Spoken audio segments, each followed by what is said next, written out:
Like it But can't be like Willis. today, today, in No. collaboration, Oh, Oh, okay. with Owen. That's right. But actually, let me introduce you. This is Owen, part of our fantasy basketball league, certified ball knower, and wanted to bring him on to discuss some NBA. So Owen came up with a few topics that he would like to talk about. Hmm. Um, we have Cooper Flag. We'll start with him. Toby and Owen in our fantasy basketball league made a trade that shocked the world, involving Kevin Durant. So we would like to talk about that. And then Owen wanted to talk about sports gambling a little bit. So I'll let you take the lead on that, on a couple of these, if you have any like ways you want to go. But yeah, Owen, are welcome. you in an AU classroom? I'm in one of the hidden secret science rooms in the science building. Oh, the old Nice. science building or the science building, not the chemistry building. No, the one that's all glass, I Yeah, think. the old chemistry building is probably the best place if you ever want to have sex in a building on campus. Duly noted. I Yeah, keep that in mind. yeah. It's kind of So gross, but like, yeah. I wouldn't know. I've only Uh, been in the back of it. So Cooper Flag, y'all know Hmm. Cooper Flag, right? Yeah, yeah, we I've know him. heard of them. Heard of him. I'm gonna name you a couple players, and you tell me what all of these guys have in common. Okay? Cooper Flag, Victor Wembanyama, Zion Williamson, Ben Simmons, Andrew Wiggins, Blake Griffin, Greg Oden, and LeBron James. All white. Number one Almost. overall pick. Number one picks. Uh, maybe. I don't know. But what I was looking for was every single one of those guys was called a generational talent at some point in their careers. Generational, Do not a you top have prospect. do you What? have like proof evidence for each of these players that this Yeah, happened? Okay. I can send it over. It's in various news articles where the word Okay. Oh my God, generational. pros whipping on MLA in Chicago. I'm telling you, All right, continue. we are getting a generational guy every 2 years, apparently. I don't know how that. We're not getting a top prospect. We're not getting a great player. We're getting a generational talent. So when Cooper Flag was called a generational talent, why the hell do we believe it? Was your bullshit detector going Well, off? well, Yes. Owen, let me ask you, Hmm. define generational talent before we go forward. Come, In your view.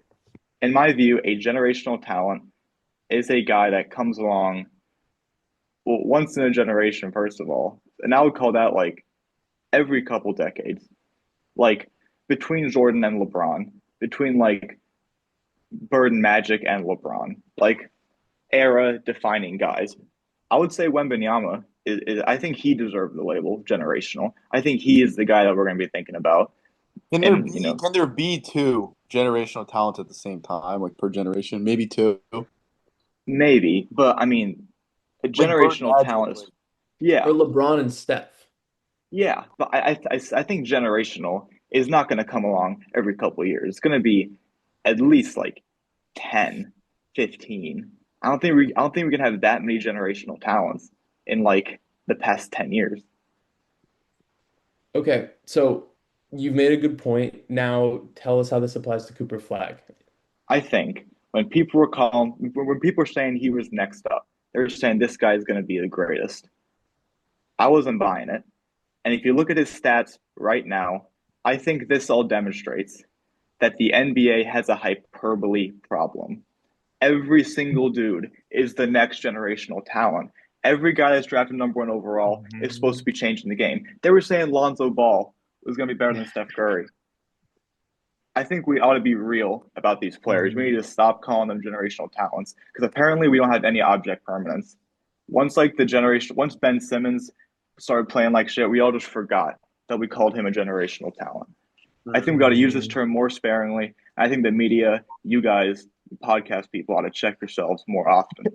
I think the main problem is it is like a hyperbole, but I think even more than that, it's just saying it like about guys who are not in the league yet, who are in their first or second year. Because like they haven't like you can't say it like because guys will have a good rookie year, fantastic rookie year, and then like fall off a cliff. And like I think like it even annoyed me about Wemby when people were saying he's a generational talent like 2 years ago, even though he was like a phenomenal rookie. I feel like this is the first year where maybe we can really start to say that that's the case. And like you said, even then it's probably still a hyperbole. But I think that like we need to wait a few years for these guys who are just like 18 years old before we start making any kind of big like But claims about them. that's a good point. And why is it that generational talent is a term only applied to prospects, not to like Mm, people in their primes? facts. Facts. Mhm. Like we I don't don't, hear that about Jokic, you you're right. know. We should be more inclined to use that for Jokic. But we Hmm. but how many times have you heard like I don't know, John Morant could be a generational talent like a few years ago. Like we were hearing that, and then now it's like, nah, he's just a shooter, like whatever. But like I don't know. I just feel like we have to like be sparing. Yeah. Mhm. 100%. I mean, Mm. I think Wemby deserved the label, honestly. I don't think I did not think we'd ever see anybody like him in the NBA ever. I did not think that kind of skill set at that kind of size was possible. I like the He is a term. dude that is generational. I don't think we're gonna get someone like him Yeah. I, anytime soon. I like the term like generational prospect. Like you're not gonna get another like 7'5" guy with handles. Like that's like a great like he's gonna be the best prospect in like I heard someone say when he came into the league he was the best prospect in any team sport in the 21st century. And like I think that's like a totally valid thing to say, but Yeah, like Mhm.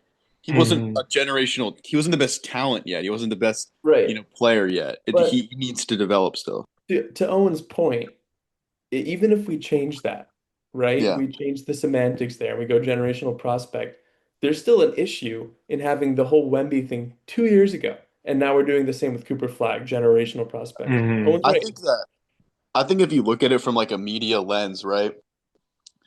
I instantly was kind of thrown off by the hype around Cooper Flag, hmm, because it just was like, all right, like I watched his highlights, like he's good, but like I didn't quite see the like he's better than Risache, like you know what I mean, but I didn't quite see the hype.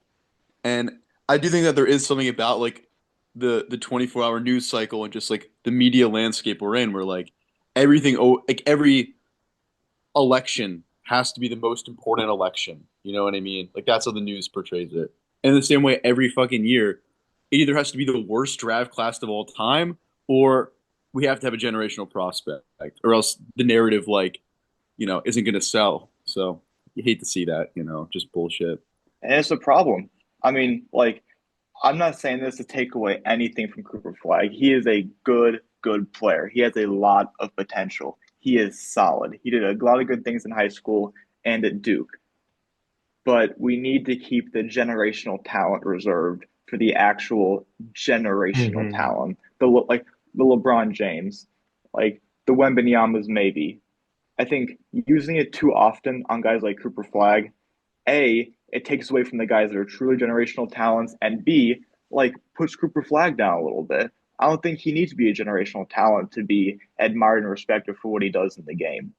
Mhm. I Yeah, we think need I like I think the with generational talent as well, like you talk about Jokic and Steph, they don't mention them in generational talents because they weren't prospects that were looked at as these game changers, like LeBron or Cooper Flag kind of are. Like they expected Cooper Flag to come in and be immediately incredible. No one expected Mm-hmm. Steph Curry to become the greatest shooter ever, or Jokic to Mm-hmm. be one of the best players of all time. So I think that's really interesting. Yeah, That like you there kind of could have to be a be a sixth man, prospect to be called a generational talent. like there could be some like sixth man in his second year right now who like is barely on our radars. That's going to be the MVP in like 5 years, and it's just like it could be way better than Cooper Flag. His name is Ben Shepherd on the Indiana Pacers. I was leaning Furphy, but Ben Shepherd Yeah. too. Who is um, Furphy? I think Cooper Flag is such an interesting case study about media in the NBA, how this 18-year-old is looked at 10 games in, how we're already having this massive discussion about him. Like, what if he came out and was averaging 23, 10, and like 2 assists with the defense that we know he can play? like, are we having a completely different conversation? It's just we're Totally. 10 games in. Yeah, absolutely. But that's the issue is like we're 10 games into what could potentially be a 20 plus year career. And we're like, we gotta cool it on the generational talk. He could come in next year and immediately take over. He just might need some time. And I think it's very interesting the way the media is so quick Yeah, to say so. hard for an 18-year-old too, man. Like I was dealing with like Maddie B and Marin when I was Cooper Flag's age. Like, can you imagine that like Yeah, the bro. Like, entire media yeah, bro. landscape At is that age, when we were like, we were drinking tangy brisk, bro. We were sneaking tangy brisk into the dorms, and Cooper Flag is playing in the NBA for millions of people, and like because he's just like a number one overall pick white guy, like guys who don't even know basketball know who he is. Like, you know what I mean? yeah. So like, a lot of Yeah. pressure there. Supposed to be basketball Jesus, and he can't even like Yeah. drink yet. Like Yeah. cool it a little It's bit. and also NBA players are tapped into the media. They know what's being talked about. And I saw a clip yesterday of CJ McCollum. He uh he like drove on Cooper Flag and put a nice move and got a layup or something. And then immediately was like getting right up in his face. Like these players see what's being talked about. They know what Cooper Flag is supposed to be. And so they have egos too. Like they're gonna be Bro, like, why I'm is gonna CJ McCollum make doing that? well, You guys see the well, Chill that's out. what I'm trying to get at is like all NBA players have egos and they're like, I'm not gonna let this 18-year-old kid come in here and try and show me up. Did you guys see the Yeah. video of like where like there was a bed and there was all this like Wemby like weird like perverted shit on the bed like the guy basically looked like he was about to like masturbate to some Wembenyama like merchandise. And then Dylan Harper commented on the video and said, "I'm sending this shit in the group chat." I saw that. Yeah, All right, so they are Owen. Uh, tapped in. It's like, or it's like they like. I saw a video. I think I think it was someone else on the Spurs. It might have been Castle. Like someone was like talking about how like they like all the NBA players like watch Flight and like know like the Flight like nicknames for people. And mhm. like in the Spurs locker room, they call Wembenyama Wet Bananas because that's what Flight says. So it's like they are like tapped in, like they're human beings, and like Cooper Flag sees this shit, and like they see the memes, and they also see like the important shit too, or the quote unquote important shit. Owen, what's our next topic? Uh, I was gonna talk about the KD trade in the fantasy league because I think an apology is in order from me specifically. Because if you look at the numbers right now, KD has scored 79 points since the trade. Drew Holiday has scored 94 fantasy points. And with PJ Washington, that gives me 184 points to your 79. So I want to apologize, Toby. I fleeced you. That's my bad. I did not mean for it to be that lopsided. I knew there was some risk involved in the trade, but I think we got to look at the facts and the numbers. I won the trade. I think you got fleeced a little bit. That's my bad.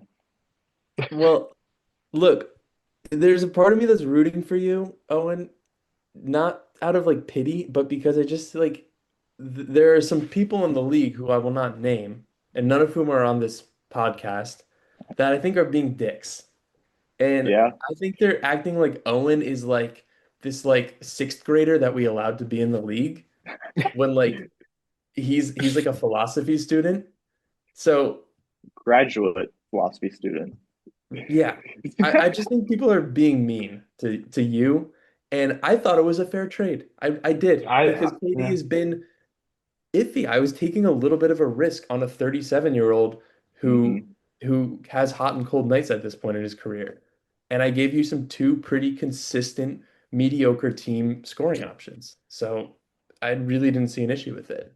I thought Owen drafted KD. I guess not. No, he did. Oh, he did. Yeah, I drafted Yeah, he KD. traded him to me.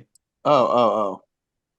He went the other way. I I thought it was a I thought it was an interesting trade when I first saw it. You know, your immediate reaction is whoa, like that's a fleece. But then like I really looked into it. I didn't realize Drew Holiday was putting up the numbers that he was. And do I think he can do that for 82 games this Was he year? from Probably not. waivers? Yeah, No, I got both from waivers. really. Yeah. That's what put me off from the trade. Is like two waiver guys for like a second round pick. Like just never feels like even in my mind, but maybe it is. But Drew Uh, Holiday was putting up 40 points. PJ was putting up 30. And, yeah, Kevin Durant was 50. Then you add a player two, it's 70 points each way. It's a risk on both sides because both sides have injury risk with older players, I I, think. I, yeah. I think there's a certain bias that because when you look at a trade, I think you first look at it as if it happened in real life. If KD got traded for Drew Holiday and PJ Washington in real life, that would be a fleece. That would be a horrible trade for whoever is giving away KD. But this is not real basketball. This is a fantasy basketball world where Drew Holiday puts up more points than Kevin Durant on a nightly basis. That is ridiculous. That's not real. So, what I think you got to look at is the numbers. I was going strictly off the numbers. It was a totally unemotional decision because I What like KD as a player. Like the one part about the trade that gets me is I like KD as a human being. I think he's hilarious. I wish he was on my team still, but this is an unemotional game. It's all about numbers, and I went off the numbers. what I like about the way you're looking at this, Owen, is that some of us have decided to treat fantasy basketball like it's real basketball. Right. And that person might be on this meeting. He might be wearing glasses and a backwards hat. And and the key to fantasy basketball is realizing that Julius Randle is better than Jalen Brunson. You know? Like that's just the facts. And Yep. sometimes Drew Holiday and PJ Washington are better than Durant. And I think you made a wise choice, Owen. But I was just feeling myself a little bit. If you haven't noticed, I am the leading scorer in the league. Yes. And I just kind of have an embarrassment of riches and I kind of wanted to add to it. So I got a little cocky. I mean, that's All right, fair. all right, all right. Keep talking shit about Jalen Brunson, Toby. Find out. Also, little We'll fantasy see where this tidbit. pod is happening. The top three teams right now are me, Eric, and Matt, and we're separated by 35 total points on this Yeah, season. that will be clear in the recap. Oh, okay, good. Or you'll be able to see it. It's not. I'm not. Yeah, you'll see it. Like it'll be clear to see. Honestly, I think a great deal of the uproar that came from the trade is just like hating from outside the club. Because I think people have been trying to make trades happen, but everybody is backing out. So once a trade does go down and it's a big one, I think people will just start fussing a little bit. I think they want part of the action, but they're not willing to make it happen. So I think Right. there is certainly an air of jealousy. And if you notice something, nobody gave a reason for the trade being bad. Nobody said this was a bad trade because of X, Y, and Z, which led to A, B, and C. Everybody was just getting emotional about it. It was a pure like gut, I wish I was there type of reaction. It's like being the prom queen. All the ugly people hate you. Shout out Charles Barkley. It was a Cut FOMO that. reaction. It was. It was I just But wish. dumb, but it Can was I? Can like I? yeah. I wish I was better at making trades and less emotional about it. Um, I just get so attached to the team that I draft, and it's my own fault. I know it, but like I see, Christian Braun, and this guy has been so bad. Like I thought he was gonna be really good. I thought, with Cam Johnson, he'd Yeah, space the floor.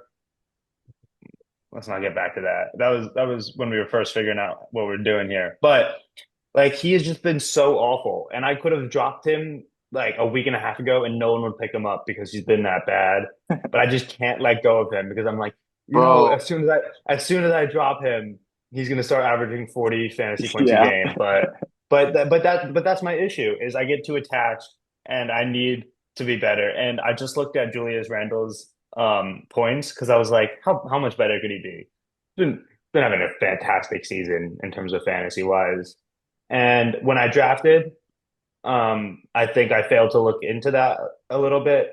I am 0-3 and I'm very salty about it, but I have had some pretty awful injuries that yeah, have you have. that You have have. made it worse. But a lot of the guys are back and I'm still not scoring as much as I want. So I need Brandon Miller to come back, but it looks like he's getting season-ending surgery, which is why I asked if anyone Oh, it wants to trade for sucks. I him. didn't know that. Yeah. Bro, you should not have They said that. You should not have told It's us that. okay.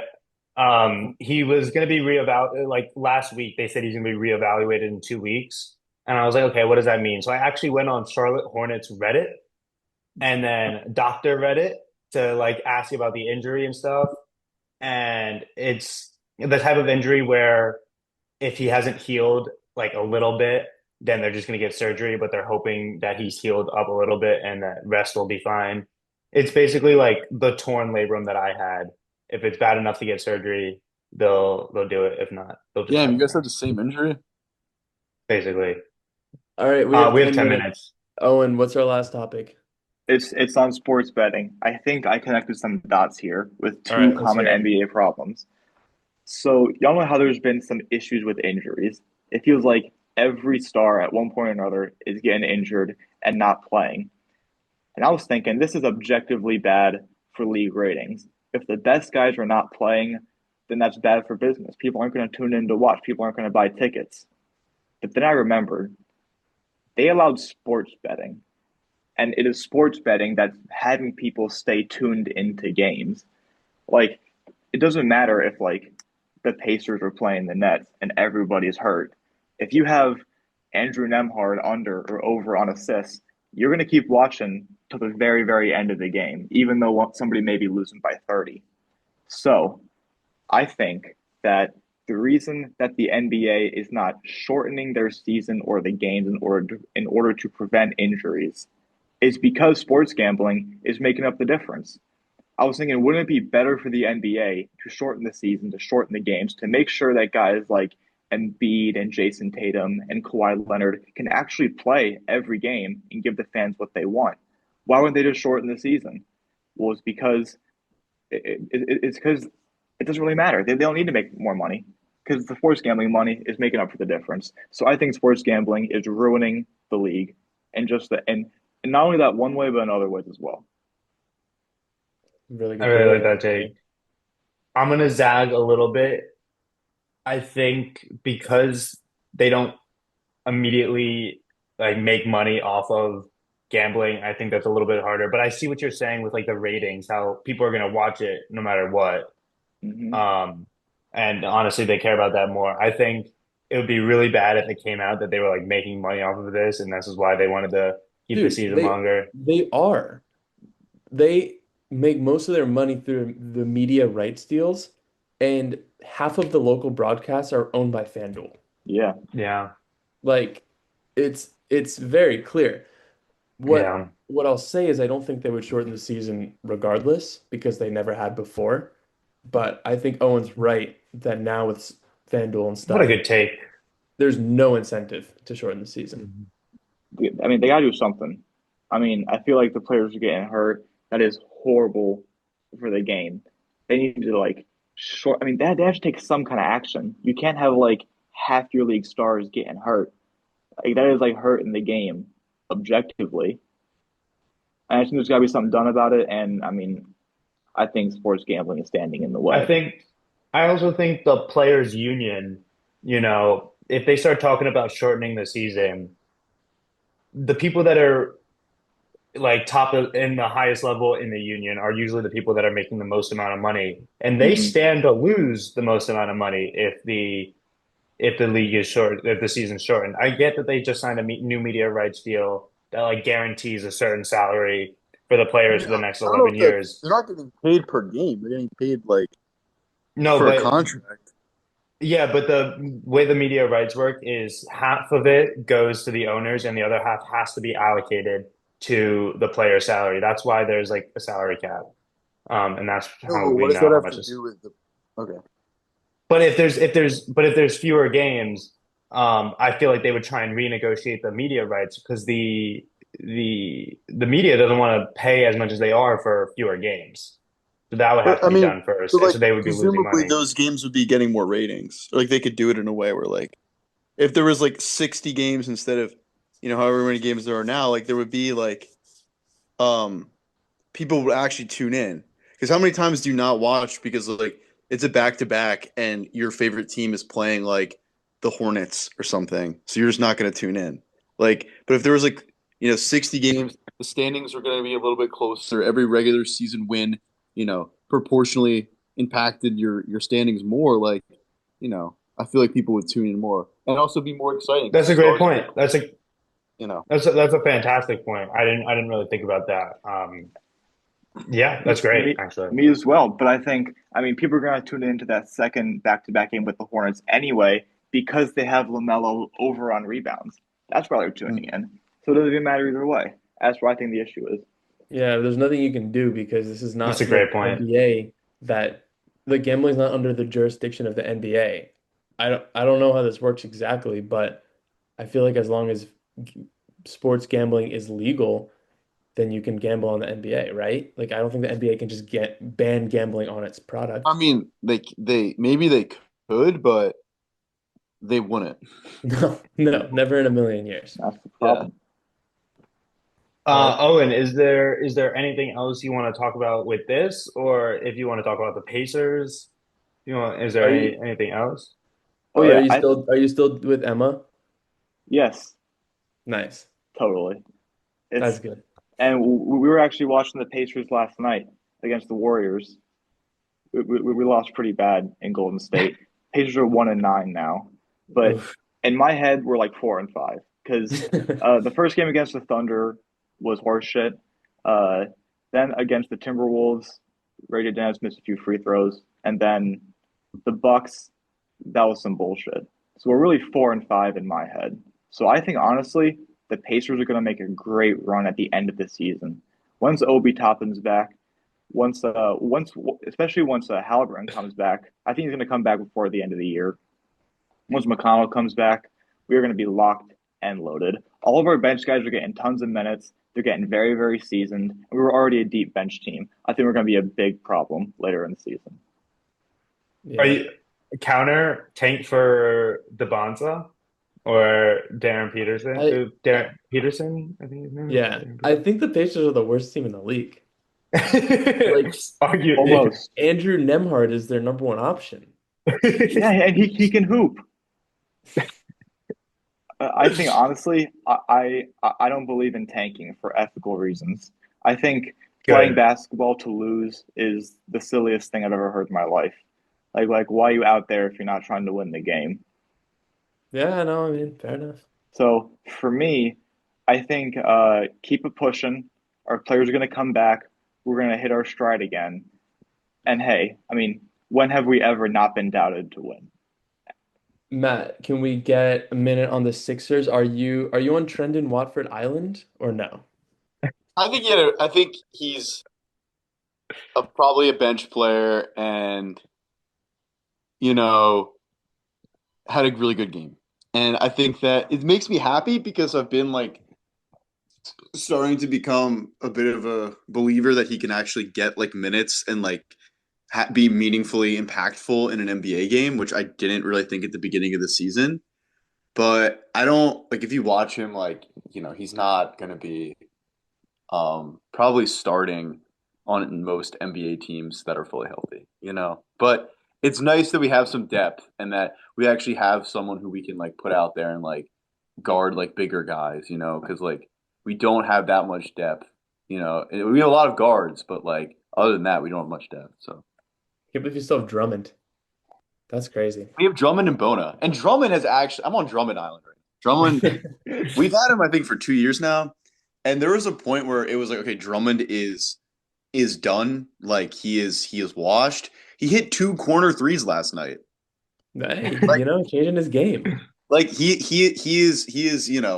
He probably I think he had like 15 rebounds or something last night. Maybe I'm making that up, but he's really good at rebounding. He can defend still, and I mean he can do what he needs to do, and like especially with Bona and then Embiid, hopefully coming back to playing more games as the season goes on. Like honestly, I'm I pretty happy. I'm pretty happy. I would say buying this tiniest little sliver of real estate on Jabari Walker Island couldn't hurt. Yeah, I would agree. I would agree. There could be something there. We have Yeah. less than a minute. Owen, any All right. final word you want to get in? Go Pacers. That's all you need from me. Well, All thank right, you for Owen. joining It us. was a real Thank pleasure you having you guys. on. A lot of fun. Thank you. Hopefully we can Yeah, we'll do do it this again. again. I love it. Absolutely, absolutely. Signing off, I'll go